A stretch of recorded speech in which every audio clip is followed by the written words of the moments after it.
Control Houston. We are using the payload bay cameras right now to hopefully catch a glimpse of the Russian space station Mir as it performs an on-orbit burn.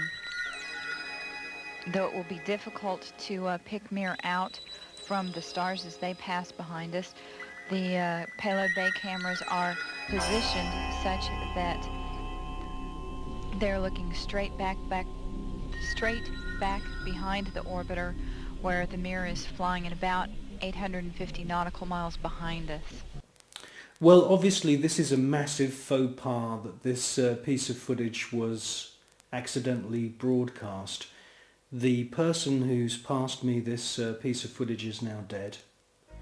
The footage that we see, mostly of UFOs, has been filmed with image intensifying equipment.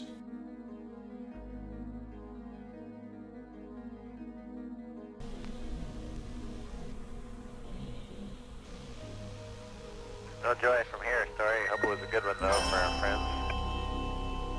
Thank you, sir. We could not see it here either. We'll wait 2 or 3 more minutes till sunrise and then at that time give you a go for KU stow. We're at a mission elapsed time of 7 days, 13 hours, and 17 minutes. This is Mission Control Houston.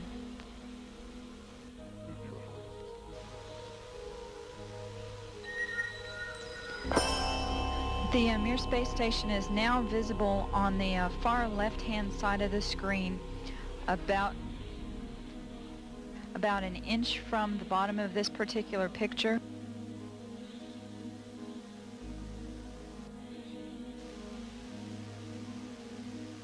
Okay, the Mir space station is the small flashing light in the center, about an inch from Camera Charlie on the monitor. the left-hand side of the screen. It's slowly... Tally ho on the camera. It is slowly moving closer to the left-hand side and is has a very light flashing to it.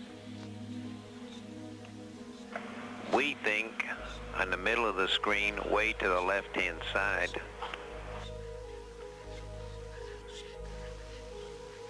We think you can see a flashing light just a little bit to the left of the center of the screen, very faint.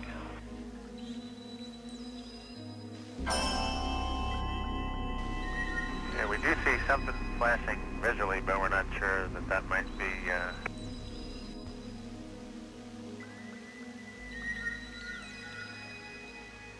This is Mission Control Houston. Once again, we believe we were just able to spot the Mir spacecraft as it flies about 850 nautical miles behind us.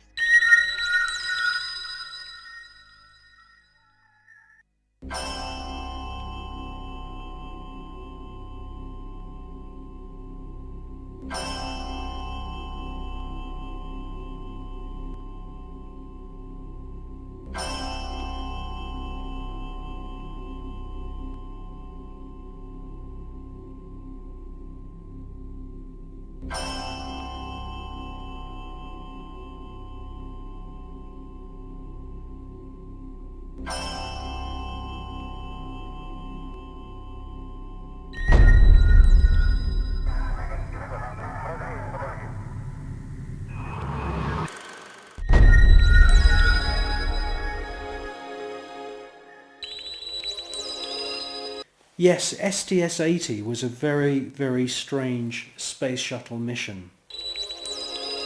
What we see is a lot of activity. It can't all be put down to natural phenomena. James Oberg at NASA and all the other pundits at NASA would love you to believe that these are all ice crystals and space junk and debris. Quite frankly, if there was that amount of debris, that sheer number of shooting stars flying around in close proximity to the space shuttle and the Mir space station, it would be not safe to put craft up into space.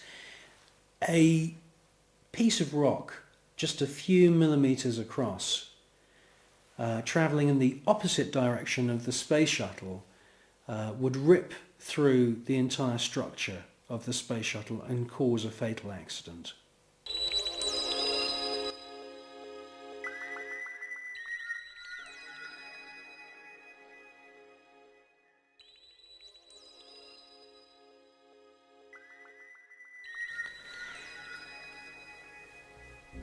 Well, people always say to me, you know, if there's extraterrestrials and if there's UFOs, why don't they make themselves known to us publicly?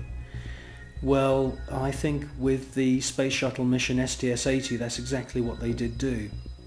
You see objects which are out of focus, or they are transparent in some kind of way.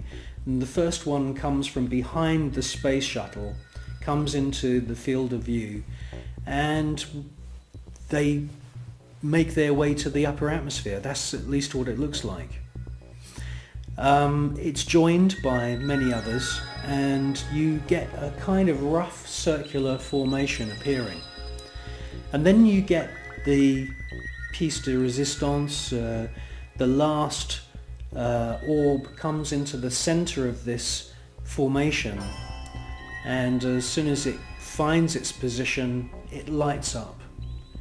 And then you can see a sort of dance of lights around this formation. Now, this suggests to me incredible intelligence. It suggests to me that they are saying, look at us, look how clever we are. And it's an astounding piece of footage.